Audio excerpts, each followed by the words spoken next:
Hey everyone, welcome back to Madison Creations. Today I'm going to take you through a special project we worked on as an auction donation for the Alex Viola Foundation.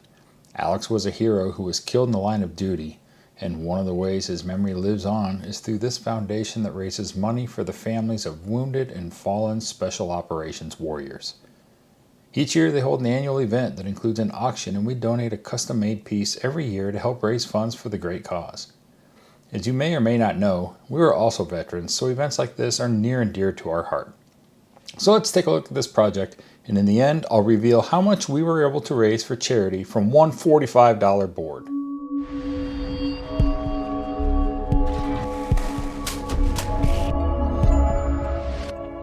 At a local shop, I stumbled upon this 2-inch thick piece of sycamore that was full of cracks and checks, but had a beautiful grain across the entire piece.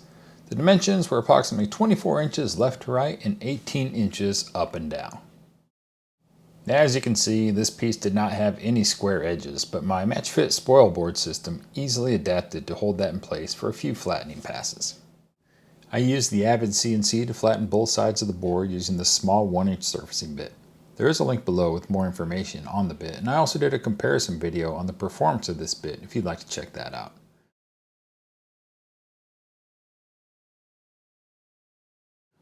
As I'll explain in more detail later, I filled many of the cracks after I did the carving and engraving, as they were most prominent on the sides and ends, but I did fill a few prior to doing any of the CNC work.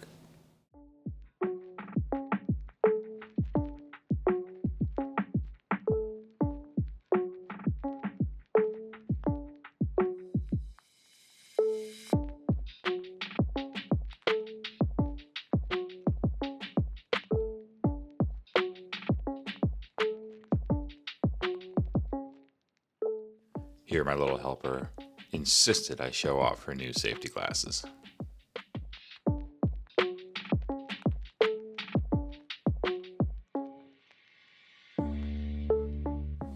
I purchased this 3D design of a flag along with the battlefield cross made up of a soldier's boots, rifle, dog tags, and helmet, which is used to memorialize fallen soldiers in combat.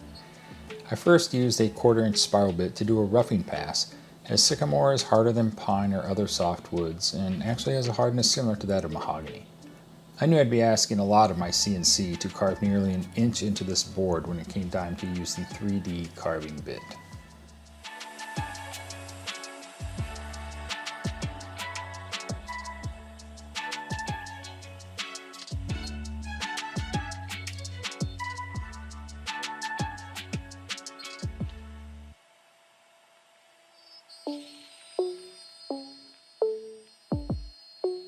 For those not aware, a roughing pass is where you use a basic 1/4-inch spiral or similar bit to remove the large areas of waste from the wood, so there's less wood to remove during the fine detail cutting with the tapered ball nose bit.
After the roughing pass, I inserted a 1/8 inch Amana Tools tapered ball nose bit to do all the 3D carving.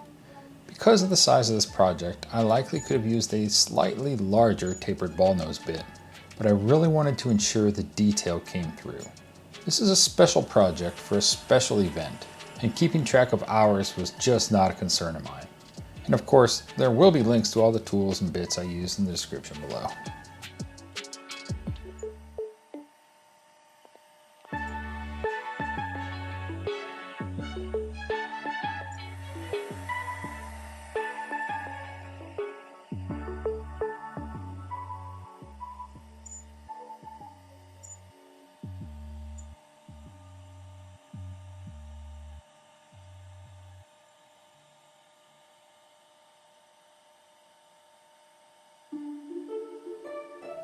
You can see how little wood has to be removed by the tapered ball nose bit after doing the initial roughing pass.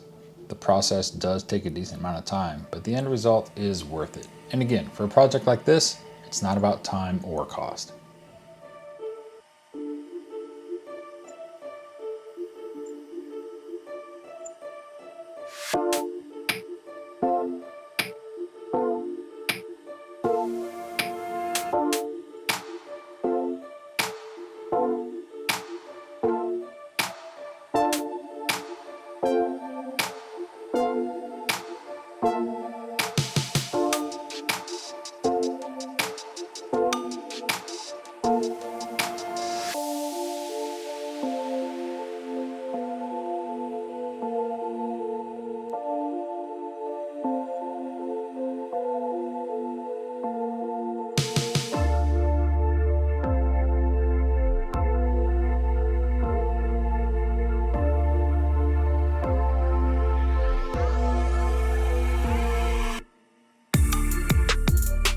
For this project, I chose to do all of the 3D carving before dealing with all the cracks and checks because I did not want to waste time filling all these areas if something happened to go wrong with the carving itself.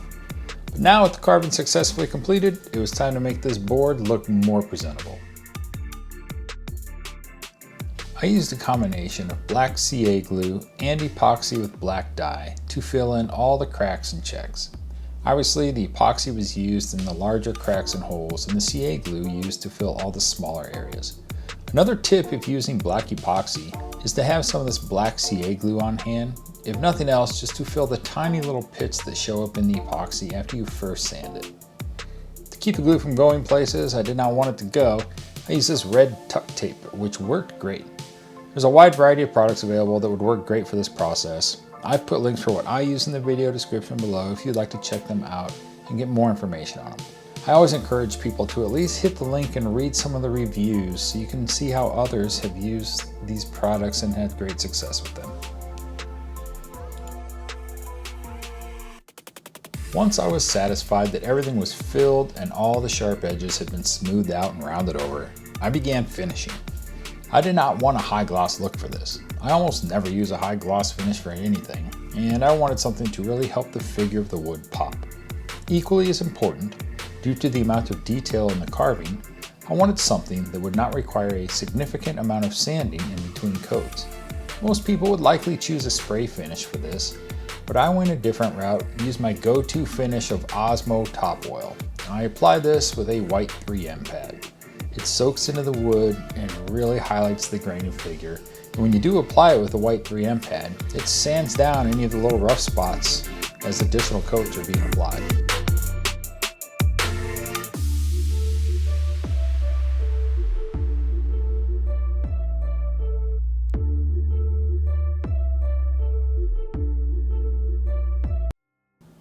Another reason to use the Osmo finish is for the health and safety of my little helper. She loves helping with projects and being in the shop, and her being around reminds me to make conscious decisions about health and safety when working in the shop.